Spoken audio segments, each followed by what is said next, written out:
Bonjour à toutes et à tous et bienvenue au Cryptos Technical Briefing. Chers amis, bienvenue. Nous sommes le mardi 19 décembre 2023. C'est la dernière de l'année. J'espère que vous allez bien. Bitcoin, les enjeux globaux pour la tendance de 2024, risques et opportunités pour l'année 2024. Mais avant tout, chers amis, joyeux Noël à toutes et à tous. Joyeuses fêtes de fin d'année. D'ailleurs, regardez, c'est une photo de mon sapin, une photo de chez moi. J'espère que vous le trouvez beau. C'est la dernière de l'année. Je vous retrouverai le mardi 9 janvier. Donc là, on va prendre le temps de faire un bilan. Enfin, prendre le temps, je vais essayer de faire ça assez rapidement. Un bilan de cette année qui est massivement haussière pour le cours du Bitcoin. Non mais attendez, je pense que personne n'attendait. Vous savez, en fin d'année d'ailleurs l'exercice a déjà commencé, c'est le temps de ce qu'on appelle le market outlook, c'est-à-dire que voilà, toutes les banques, tous les analystes font leurs prévisions pour l'année prochaine, mais en général, dès le 15 janvier, tout le monde s'en fout. Bon, j'ai quasiment trouvé aucune prévision qui, fin 2022, faisait de notre ami le BTC, notre ami commun,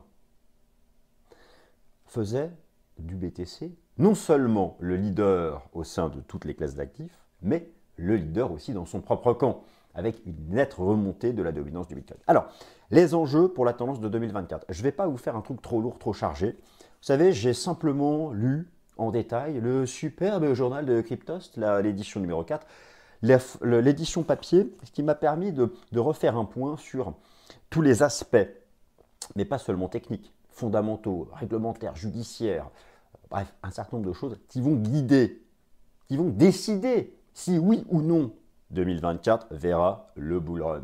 Sachant que 2023, enfin même c'était 2022 le point bas, ça s'est fait dans le siège de la faillite d'FTX, c'était en novembre-décembre 2022. Alors, on va faire un certain nombre de choses.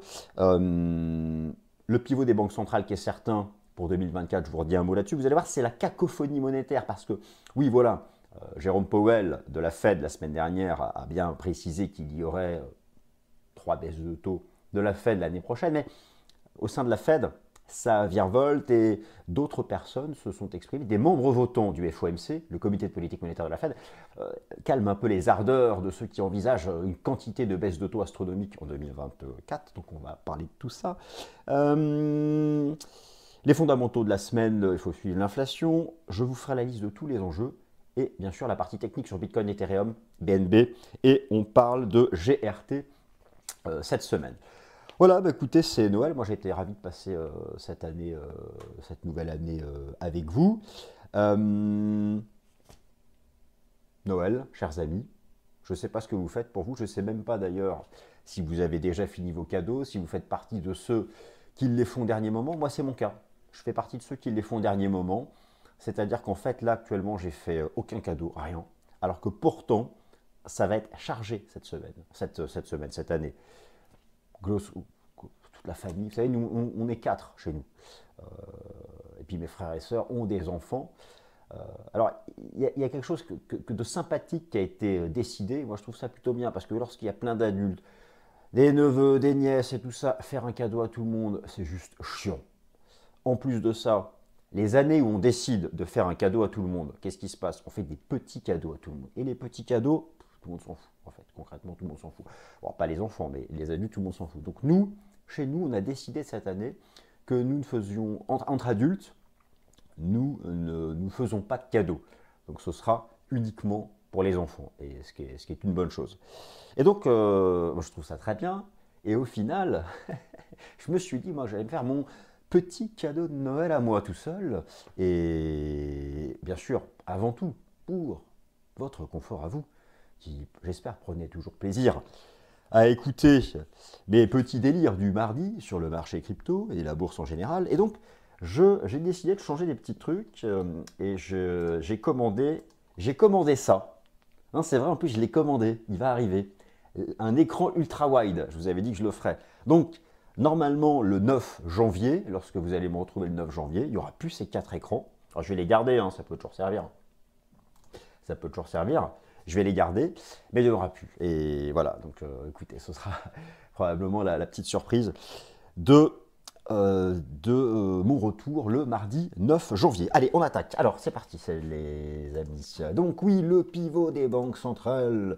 Le pivot des banques centrales serait certain. Écoutez, je vous montre quelque chose. Tout d'abord, première illustration, vous avez sous les yeux, alors c'est passionnant, vous avez sous les yeux toutes les banques centrales dites majeures, enfin en tout cas celles qui éditent sur le marché d'échange de son petit nom, le Forex, les monnaies dites majeures. Alors, on va se concentrer sur la Banque centrale américaine, la Fed, et la Banque centrale européenne.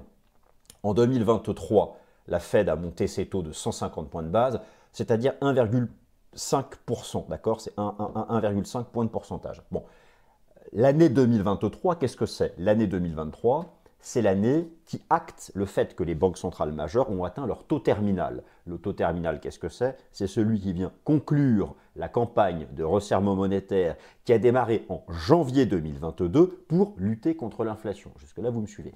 Désormais, 2024, un des enjeux, bon, je prends un peu d'avance sur le plan puisque dans un instant, je vous liste tous les enjeux, mais ce ne sera pas trop long.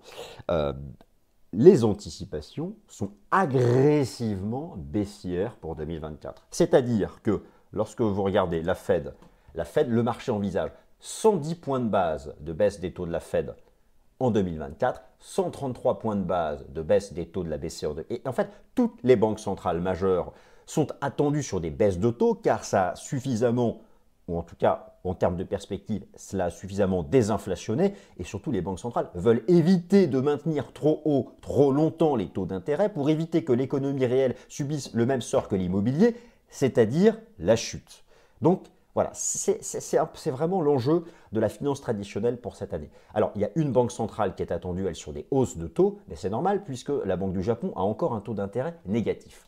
Donc, voilà, ça, là, vous avez les anticipations en ce qui concerne la Fed, et tout simplement parce que ça désinflationne. D'ailleurs, alors, cette semaine, alors, je vous trouve toujours des choses pour vous dire que c'est une semaine importante, mais bon, voilà, c'était la semaine dernière qui était là vraiment la dernière semaine dite et décisive, c'était la semaine dernière. Et là, vous avez cette semaine la mise à jour de l'inflation aux États-Unis selon l'indice des prix PCE. Alors là, je suis sur le site de la Réserve fédérale de Cleveland. Vous allez me dire qu'est-ce que c'est que ce truc? C'est une des antennes régionales de la Réserve fédérale des États-Unis qui est divisée en 12 antennes. 12 antennes, pas une petite antenne sur la tête, hein, mais ça quadrille le territoire américain. Enfin, vous m'avez compris. Et en fait, la Fed, son indice d'inflation favori, c'est ce qu'on appelle le PCE. Voilà, parce qu'il est beaucoup plus proche de la réalité de la consommation des ménages et en particulier le prix des services. Et donc voilà, les courbes du PCE sont baissières. Par contre, la cible de la Fed, c'est 2%. Et la Fed, elle regarde le PCE Core, la courbe en bleu. Regardez, pendant 10 ans, la courbe en bleu, elle était bien sous 2%. Donc la dynamique est bonne, mais on n'est pas encore sous 2. Ce chiffre est mis à jour vendredi. Voilà, je vous ai quand même trouvé un truc important avant Noël, l'histoire de se faire mousser un peu. Alors, maintenant, écoutez, je vous liste ce qui sont selon moi les risques et les opportunités pour Bitcoin en 2024. Quelques petites illustrations, mais pas tant que ça. Alors tout d'abord, enjeu numéro 1. Enjeu numéro 1, les ETF Bitcoin Spot. Ok, très bien. C'est probablement le sujet, alors pas forcément majeur de 2024. Moi, je pense qu'il y a des sujets structurels beaucoup plus importants pour la tendance de Bitcoin en 2024, mais c'est en tout cas le sujet majeur immédiat de rentrée. Je vous ai expliqué ça la semaine dernière. Les grands candidats à la validation d'un ETF Bitcoin Spot par la SEC, le régulateur américain, sont les deadlines sont mi-janvier. Voilà, et notamment le géant BlackRock. Donc, tout le monde attend ça avec impatience et le marché a joué à fond que l'ETF de BlackRock, c'est bon mi-janvier. Donc là, ça va être, on va déjà en savoir beaucoup janvier. Si c'est pas, vous voyez, il y a intérêt en fait à ce que ce soit validé. Et derrière, c'est quoi? L'ETF, c'est quoi le principe d'un ETF? C'est quelqu'un qui veut faire du Bitcoin, mais qui n'a pas envie d'ouvrir un compte chez Binance et compagnie, parce qu'il ne comprend rien, il ne sait pas comment ça marche. Alors que l'ETF, il peut tenir ça sur son compte titre ordinaire, dans sa banque, n'importe où en fait. Un ETF, ça peut être logé sur un compte titre ordinaire. Donc c'est ça en fait le principe. C'est quelqu'un qui ne comprend rien à un crypto exchange. Il ne veut pas ouvrir son compte chez Binance, ou il se souvient de ce qui s'est passé chez FTX et il veut ouvrir un compte chez aucun banquier crypto. Voilà, ça va amener du flux comme ça. Et bon, derrière, prenons l'exemple de BlackRock, mais l'émetteur, lui, il achète les BTC. Donc ce serait un moyen d'arriver sur Bitcoin. Maintenant, il va falloir qu'il y ait un vrai flux. Bon, ça c'est le sujet chaud, c'est la première opportunité de 2024. Alors ensuite, dans risque et opportunité, vous avez, et je vous en parle chaque semaine, les facteurs de corrélation de la finance traditionnelle. Là, c'est l'opportunité, c'est quoi? C'est le fait que ce soit vraiment le pivot des banques centrales en 2024, puisque je vous rappelle qu'il y a donc une corrélation inversée. Là, je vous remontre le cycle des taux d'intérêt. Je vous ai mis le 10 ans américain en rouge, le 2 ans américain en bleu et la courbe du BTC. On a tous compris la corrélation inversée. Là, le bear market, c'était l'envolée des taux. La reprise actuelle, c'est les taux qu'on cessait de monter et qui maintenant qui déclinent. Donc ça, c'est une opportunité. Il faut que ça désinflationne pour que les banques centrales pivotent, et ce sera un facteur de soutien. Là aussi, moi je pense que c'est même encore plus important que les ETF, parce que si le pivot des banques centrales n'a pas lieu en 2024, Bitcoin se prendra une énorme, et ça commence par un B. Alors, bien sûr, le halving qui a lieu tous les 4 ans, je pense que c'est même là aussi encore plus important que les ETF. Le halving, bon, il arrivera au printemps, la réduction de la création monétaire pour Bitcoin, c'était à chaque fois le début, je vous remonte ça rapidos, c'était à chaque fois le début d'un méga, du bull run, hein, donc lorsqu'on arrive à la couleur violette, voilà, donc vous avez voilà, c'est le 4e halving, on l'attend bientôt, et là tout le monde se dit que ça va faire comme ici, comme ici, comme ici. Bon, écoutez, c'est vrai que c'est le principe de la rareté, hein, c'est le principe de la rareté, à la différence des monnaies de banque centrale. Ensuite, il y a tous les aspects judiciaires. Il y a encore le procès de Sam Bankman-Fried, le patron d'FTX, CZ qui a quitté Binance, qui attend d'ailleurs aussi son jugement au début d'année prochaine. Et puis finalement, tout ça, c'est la confiance vis-à-vis des plateformes centralisées. C'est le risque de certaines plateformes centralisées qui sont en procès, ou même des entreprises crypto, hein, du Web3, contre laquelle la SEC a lancé un procès. Il y a quand même des choses qu'on attend encore sur le plan judiciaire. Donc ça fait partie des risques de 2024. Risques et opportunités, vous avez tout l'aspect réglementaire. Alors en Europe, ça a beaucoup avancé. Ça a beaucoup avancé en Europe avec MiCA, qui est en train de s'étendre bien implanté en France, qui s'étend à toute l'Europe, le règlement MiCA. Maintenant, je pense que 2024, risque et opportunité, ce sera peut-être davantage l'aspect réglementaire aux États-Unis, mais il va falloir peut-être attendre les élections présidentielles américaines. C'est une année électorale, d'ailleurs, donc ça sera majeur. Et républicain ou démocrate, qui est plus en faveur des cryptos? Bon, ça c'est quelque chose qu'il ne faudra pas sous-estimer, cet aspect réglementaire aux États-Unis en 2024, dans les risques ou opportunités.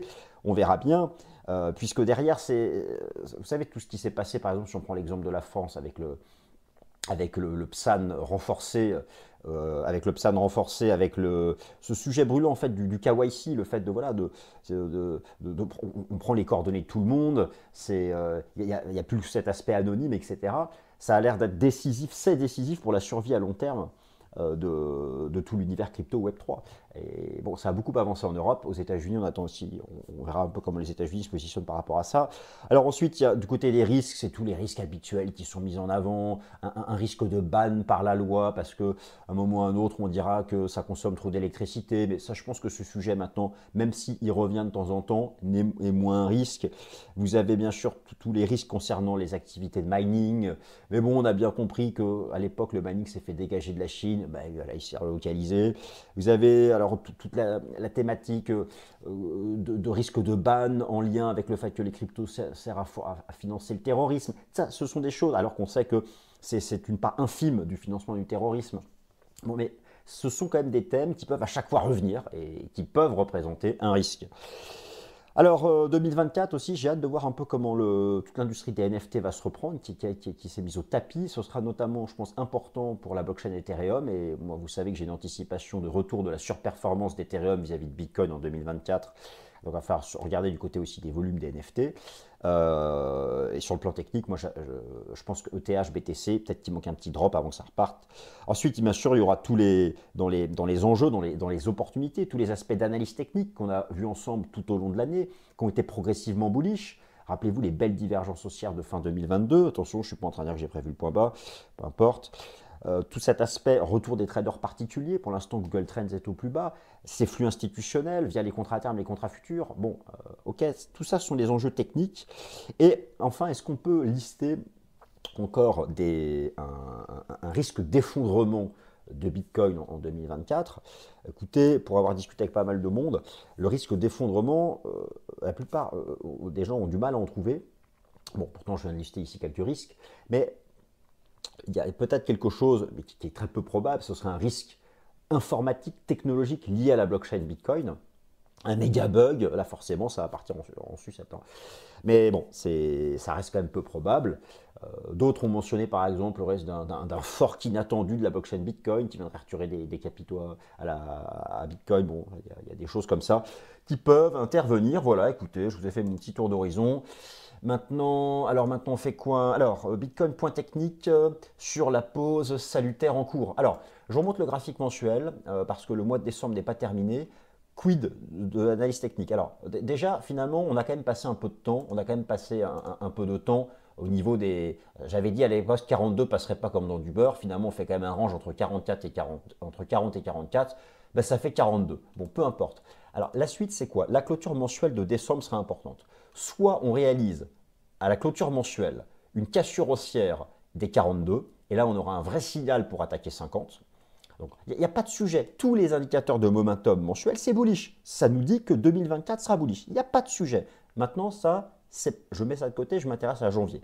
Pour janvier, d'un point de vue mensuel, soit la clôture mensuelle se fait au-dessus de 42 et c'est un signal pour viser 50. Si par contre on échoue ce mois-ci à dépasser 42, on aura un trading range entre les 36 et les 42. Et en fait, c'est la question de savoir est-ce que la 1 de la 3 est terminée.